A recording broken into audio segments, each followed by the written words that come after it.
जय गुरुदेव। स्वामी शिवम तीर्थ महाराज जी द्वारा रचित मानस में गुरुतत्व, पृष्ठ संख्या 118 से आगे। देखी कुंवर वर बधुन समेता, किमी कही जात मोदुजन मंजेता। प्रात क्रिया करीगे गुरु पाही, महाप्रमोदु प्रेमु मन माही। अर्थ: चारों राजकुमारों को सुंदर वधुओं के साथ देखकर महाराज दशरथ को कितना आनंद है, वह किस प्रकार कहा जा सकता है। वह प्रातः क्रिया करके गुरु वशिष्ठ जी के पास गए। उनके मन में महान आनंद एवं प्रेम भरा है। ऐसा लगता है कि तुलसीदास जी का यह प्रयत्न है कि महाराजा दशरथ को हर समय, हर कार्य के पूर्व तथा हर कार्य के पश्चात बार बार गुरु के सम्मुख उपस्थित किया जाए। वह एक भी अवसर चूकना नहीं चाहते। जीवन के हर एक क्षेत्र में गुरुतत्व छा जाए, हर समय उसी का भाव बना रहे। अब यहाँ पर प्रातःकालीन नित्य कर्मों से निवृत्त होकर दशरथ जी को गुरु महाराज के पास जाते हुए दिखाया गया है। तुलसीदास जी की अपने जीवन में अवश्य ऐसी दशा रही होगी, अन्यथा वह ऐसा सजीव वर्णन कदापि नहीं कर सकते थे। प्रश्न यह उपस्थित होता है कि जब तक तुलसीदास जी के गुरुदेव भौतिक शरीर में विद्यमान रहे, तब तक तो यह बार बार गुरु जी के पास जाते रहे होंगे, किंतु उनके देह त्याग कर देने के पश्चात तुलसीदास जी क्या करते होंगे। गुरु की कभी भी मृत्यु नहीं होती, क्योंकि गुरु तत्व शाश्वत है। जब तक वह शरीर के अंदर प्रकट प्रकाशित रहता है, सीमाओं में बद्ध प्रतीत होता है। जब वह सीमाएं टूट जाती हैं अर्थात देह त्याग हो जाता है, तो गुरु तत्व पुनः असीम अवस्था में होता है। असीम अवस्था की अनुभूति हर एक को नहीं होती। जिसको गुरु शरीर में प्रकट गुरु तत्व प्रत्यक्ष होता है, उन्हें भी गुरु शरीर विलीन हो जाने के पश्चात गुरु तत्व की असीम अवस्था की अनुभूति होती है। तब हृदय में हरदम गुरु के प्रति भाव बना रहता है। पहले एक शरीर में गुरु तत्व दिखाई देता था, अब सारे जगत में वही दिखता है। पहले गुरु के समक्ष होने पर उसमें गुरु तत्व दिखाई देता था, अब हर समय दिखाई देता है। पहले गुरु के पास जाना पड़ता था, अब हर समय गुरु उनके पास ही रहते हैं। तुलसीदास जी ने अपनी उसी मनस्थिति का वर्णन महाराज दशरथ के माध्यम से किया है। जब गुरु सामने हो तो उनका दर्शन होता रहे, जब दूर हो तो उनका ध्यान बना रहे। कोई क्रिया घट रही होती दिखाई दे तो गुरु जी ही उस करते हुए दिखाई दें। जब गुरु जी का शरीर नहीं रहे तो अंतर में गुरु तत्व की अनुभूति होती रहे। यह तुलसीदास जी की मानसिक अवस्था थी।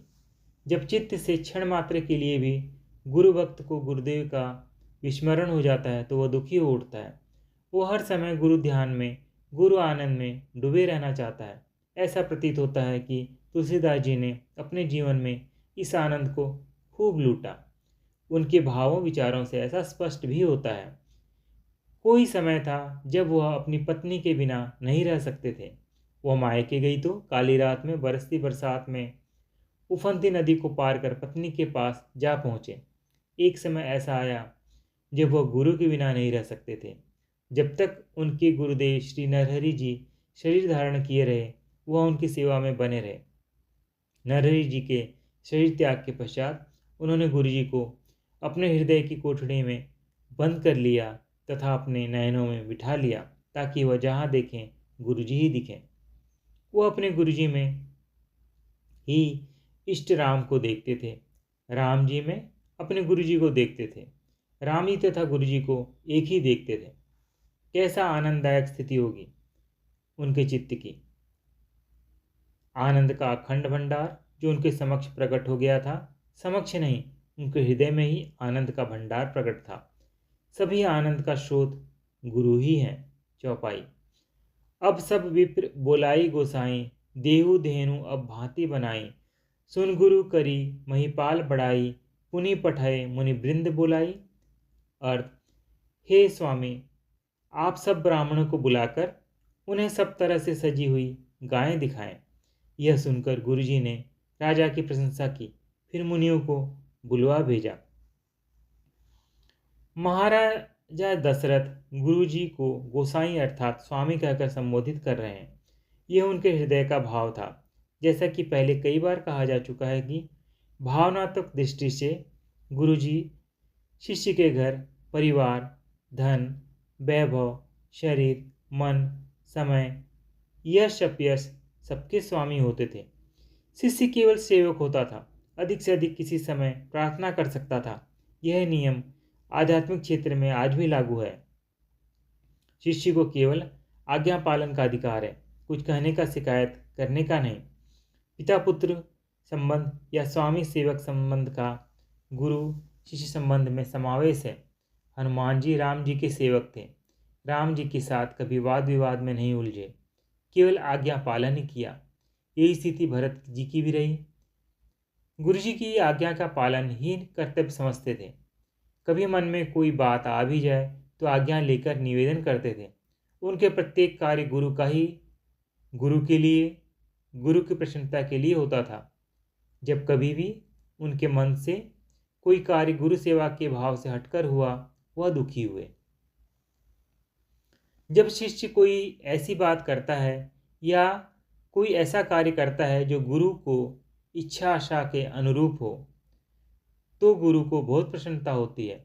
उनके मुख से शिष्य की बड़ाई प्रकट हो जाती है। यह प्रशंसा देख केवल दिखावा मात्र नहीं होकर हृदय का भाव विस्फुरण है। गुरु मुख से प्रशंसा सुनकर शिष्य में अभिमान नहीं आ जाना चाहिए। यह तो उसका कर्तव्य था। कर्तव्य पालन में अभिमान कैसा? उसे मन ही मन गुरुदेव से ऐसी प्रार्थना करनी चाहिए, आप प्रसन्न हैं, यदि मेरे लिए प्रसन्नता की सबसे बड़ी बात है, ऐसी कृपा सदैव बनाए रखिए। मैं तो अकिंचन हूँ, आपका सेवक हूँ, मुझ में तनिक भी शक्ति नहीं है। आपकी शक्ति से ही मैं शक्तिशाली हूँ। आपके द्वारा प्रदत्त शक्ति का सदुपयोग आपकी सेवा में ही होता रहे, यही विनय है। इस प्रकार शिष्य अपने आप को श्री गुरु चरणों के समर्पित करता रहे। सेवा का मार्ग अत्यंत कठिन है। जिसे इससे में रस आने लगता है वह स्वाभाविक आनंद का भागी होता है, किंतु सेवा का अभिमान आ जाए तो घातक हो जाता है। चौपाई। सास ससुर गुर सेवा करे हो, पति रुख लखी आयसु अनुसरे हो, अति सने बस सखी सयानी, नारी धर्म सिखवही मृदुबानी। अर्थ, सास ससुर तथा गुरु की सेवा करना, पति का रुख देखकर उनकी आज्ञा का पालन करना, सयानी सखियां अत्यंत स्नेह व कोमल वाणी से स्त्रियों को धर्म समझ सिखाती हैं। विवाह के पश्चात सीता जी की विदाई का समय है। सखियां बार बार सीता जी को गोद में लेती हैं तथा सिखावन देती हैं।